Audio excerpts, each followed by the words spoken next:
Aujourd'hui, avec l'accord de la maison d'édition Hachette Heroes, je vais te lire le chapitre 6 de La petite sirène qui s'intitule Profondeur de l'océan de Lise Braswell. Et d'ailleurs, pour entrer dans le thème, je fais du tapping sur une tasse d'Ariel. Enfin, sur une tasse qui représente Ariel.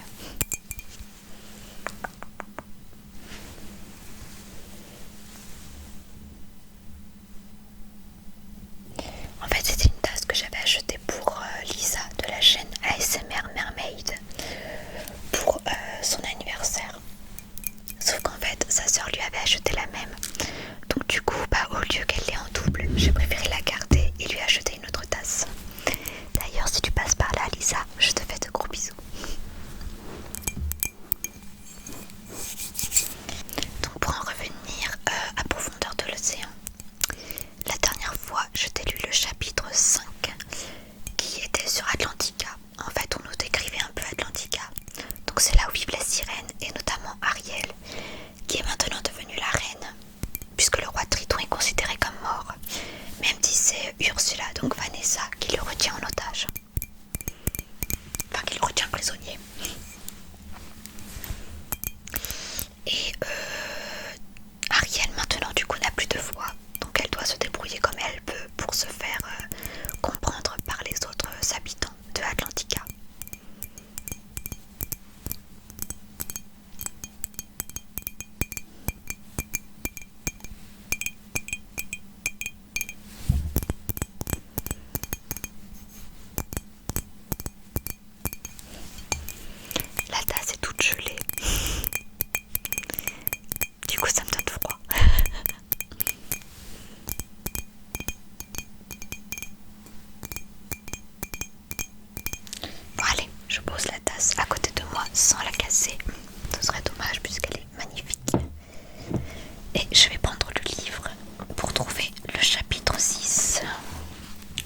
pensée, ce qui ne facilitait pas vraiment les discussions.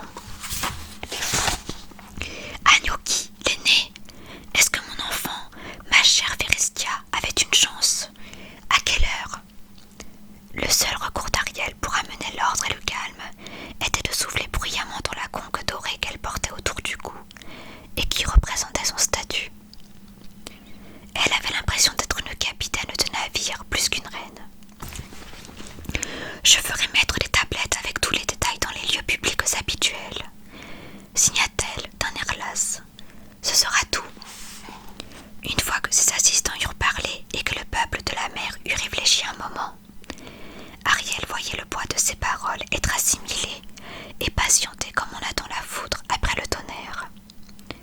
La foule émit quelques murmures, qui en bien, qui en mal, et commença à se disperser.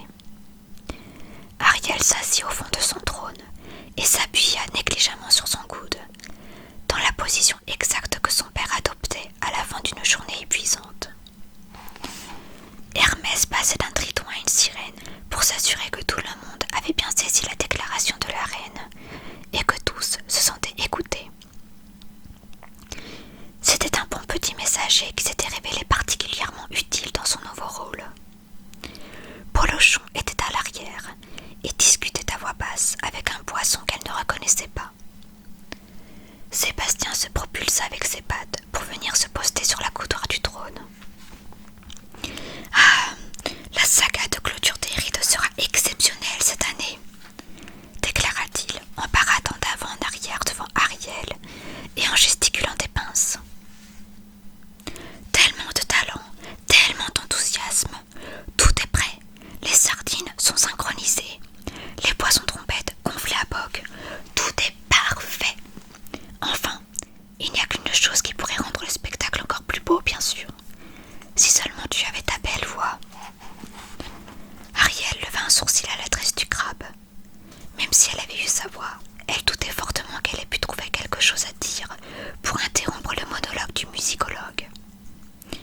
Elle remua sur son trône, mais Sébastien fit mine de ne rien voir. Bien entendu, il était parfaitement capable d'interpréter ses gestes, de lire sur ses lèvres, de déchiffrer ses humeurs, mais encore fallait-il qu'il y prête attention. Ah, quelle perte pour tout le monde, ajouta-t-il en posant une pince sur son épaule, avant de remarquer enfin son air renfrogné. Bien sûr, en échange, nous avons récupéré la meilleure, la plus grande reine du monde. La plus grande reine du monde tapota son trident et se demanda vaguement si elle ne devrait pas transformer le crabe en concombre de mer pendant quelques minutes pour qu'il réfléchisse à ses paroles. Mais il n'avait fait que proposer une réponse à une question qui tarautait constamment Ariel. Était-elle une bonne souveraine? Elle qui n'aurait jamais dû monter sur le trône. Lorsqu'elle était revenue auprès de ses sœurs, 5 ans plus tôt, complètement désespérée de sa situation, elle s'était attendue à être bannie, châtiée, ou au moins sévèrement punie. Au lieu de cela, sa famille avait agi de manière totalement inattendue et l'avait proclamée reine d'Atlantica. C'était sans précédent. Pour que la benjamine du roi des mers porte la couronne, il aurait normalement fallu que ses 6 sœurs aînées décèdent. C'est toi qui es responsable de la mort de notre père, lui avait-elle dit. C'est donc toi qui devras porter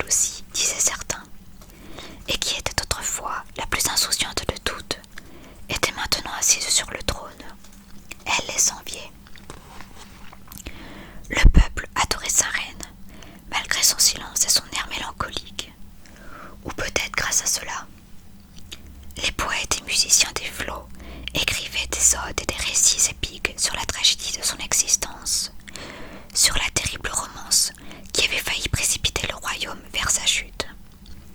Elle avait horreur de ces chants. Elle n'appréciait pas plus les faveurs des jeunes tritons. Jadis, lorsqu'elle était innocente, elle n'avait jamais prêté attention aux garçons de la mer du moins. Mais maintenant, elle était obligée de s'y intéresser, de les surveiller, de se méfier des idées qu'ils pouvaient avoir derrière la tête, comme épouser la reine dans le seul but de devenir roi.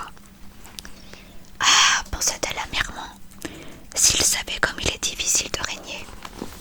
Il ne lui avait pas fallu bien longtemps, même pas un cycle de marée, pour comprendre d'où son père tirait sa mauvaise humeur. Triton avait été un roi ferme, qui souriait rarement et qui dégageait l'image d'un dieu ancien. Le visage impassible, la barbe longue, éternelle. Il était coutumier des airs sombres et sévères. Régulièrement, ses filles le dansaient, tentaient de lui arracher un sourire, de lui voler 1 heure de son temps pour qu'il joue avec elles. La plupart du temps, elles avaient dû se contenter de sa présence aux cérémonies officielles, aux banquets et aux spectacles comme celui qu'Ariel avait négligé, celui qui avait tout déclenché. Elle aurait aimé pouvoir lui dire qu'elle comprenait. Diriger un royaume était éprouvant, cela vous rendait soucieux et grincheux. Et pourtant, tout semblait aller pour le mieux. Les sirènes et leurs alliés étaient parmi les peuples les plus heureux et les plus paisibles du monde. Enfin, sauf quand une tribu de loups de mer s'installait un peu trop près du jardin paysager d'un cousin royal, ou quand un maître requin insistait pour étendre le terrain de chasse de son peuple jusqu'au canyon de Fond-Gris. Ou pire encore, quand un récif devenait soudain blanc et mourait sans raison apparente, ou quand les tortues à dos de diamant ne pouvaient plus atteindre leur lieu de nidification favori parce que des maisons y avaient été érigées, ou quand des humains arrivaient à attraper et à manger toute une délégation venue des eaux septentrionales, ou quand le nombre de navires de pêche devenait trop important pour que les anciennes lois tacites entre le monde des mers et le monde de la surface s'appliquent. Pourtant, malgré toutes ces affaires urgentes, la cousine Irena se plaignait encore et toujours des loups de mer et de leurs horribles faces devant son jardin. Rien que d'y penser, Ariel s'énervait. Outre leur mauvaise humeur générale, le roi et sa fille partageaient un autre point commun. Chaque instant de joie dans la vie de Triton, y compris quand il était avec ses filles, était obscurci par le chagrin qu'il éprouvait depuis la perte de son épouse.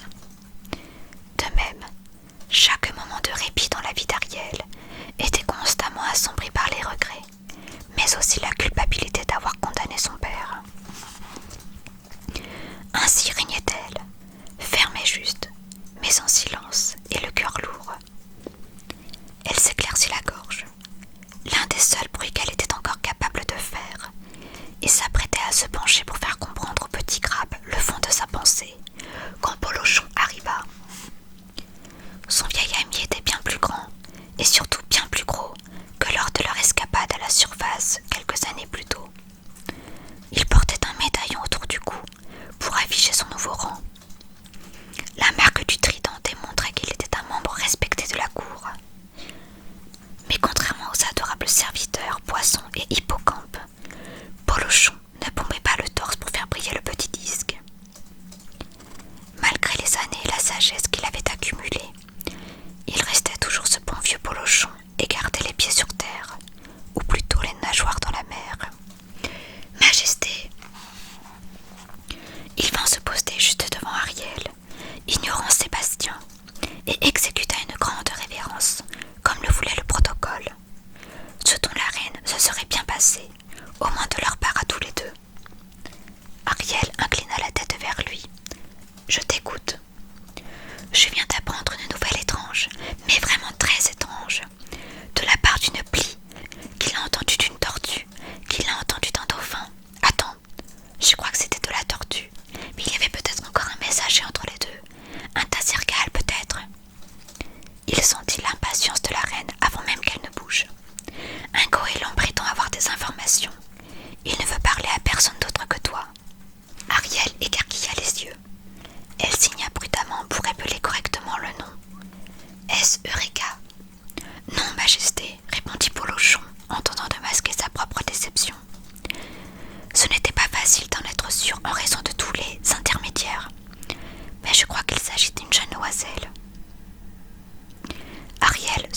explosa. Les goélands étaient des volatiles inutiles. Eureka était un spécimen rare, étourdi mais bienveillant. S'il avait souvent tendance à exagérer, c'était un bon ami. Pourquoi n'était-ce pas lui qui voulait lui parler? Pendant plusieurs années, Ariel avait essayé de retourner sur la terre ferme pour revoir Eric et se venger d'Ursula. Mais la sorcière était rusée. Elle avait usé de son pouvoir très terre à terre, de princesse humaine, pour poster des gardes tout le long des côtes. Officiellement, en cas d'attaque d'un royaume ennemi ou de pirates. Par endroits, notamment autour du château, les soldats étaient littéralement campés dans l'eau jusqu'au mollet.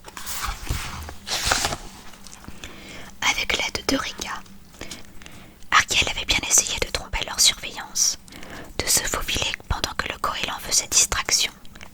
Mais ce n'était jamais suffisant. Les hommes étaient tous en état d'alerte pour retrouver cette étrange fille maléfique aux cheveux roux. Au bout d'un certain temps, la reine s'était laissée convaincre par ses sœurs et Sébastien de reprendre définitivement sa vie sous-marine. La moindre des choses qu'elle pouvait faire, c'était d'honorer la mémoire de son père en se consacrant entièrement à son devoir de reine. Elle avait juré d'oublier à jamais le monde de la surface, et Eureka avec. Mais c'est un goéland. Eureka est forcément impliquée, tu ne crois pas? Souligna Polochon pour lui remonter le moral. Ce serait vraiment très, très bizarre si un goéland quelconque voulait te parler. Je n'ai pas vérifié les sources de cette histoire. Je ne voulais pas enfreindre l'interdiction d'aller à la surface. Ariel gigota le bout de sa queue pensivement. N'y songe même pas, grogna Sébastien. Je sais à quoi tu penses. Ce n'est qu'un stupide volatile. C'est hors de question, jeune fille. Ariel leva un sourcil incrédule à son encontre. Jeune fille. Depuis son combat contre la sorcière des mers, elle avait pris de l'âge. Rien de dramatique, mais bien plus qu'elle n'aurait dû en tant qu'immortelle, ou presque immortelle. Il y avait quelque chose dans ses yeux. Ils étaient plus profonds, plus sages et plus bas que lorsqu'elle n'était qu'une jeune sirène qui n'avait jamais mis les pieds sur terre. Ses joues n'étaient plus aussi charnues. Son visage était plus anguleux. Parfois, elle se demandait si elle ressemblait à sa mère. Mis à part ses propres souvenirs, tous flous, la seule trace de l'ancienne reine était une statue d'elle et de Triton, en train de danser dans le château. Mais ce n'était que du marbre blanc, laiteux, sans la moindre touche de couleur, mort. Ses cheveux n'étaient plus libres comme avant. Ses servantes et les grappes décorateurs la coiffaient systématiquement avec des tresses serrées et sérieuses pour supporter la grande couronne d'or. Elle avait l'air d'une déesse. De petites boucles d'oreilles or et aigues marines brillaient de manière royale, mais ne teintaient jamais. Elles étaient à la fois discrètes et officielles. Le seul indice qui pouvait éventuellement trahir son jeune âge était l'anneau doré dans l'hélix de son oreille gauche. Jeune fille, bien sûr. Elle n'eut même pas besoin de signer. Tu n'as pas le droit de me parler sur ce ton, petit crabe. Plus maintenant. Je suis ta reine désormais. Sébastien soupira. Le poids des années se fit soudain plus visible sur son air exaspéré. Veuillez excuser mes propos déplacés, Majesté, mais c'est plus fort que moi. La surface ne t'apportera rien de bon, Ariel. Ça ne t'a jamais rien apporté de bon. C'est juste que je ne veux pas que tu sois blessé ou déçu encore. Ariel lui offrit un sourire à peine perceptible et lui tapota gentiment la carapace. Elle oubliait parfois que Sébastien avait tendance à se donner de grands airs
sera sur le tome 1 de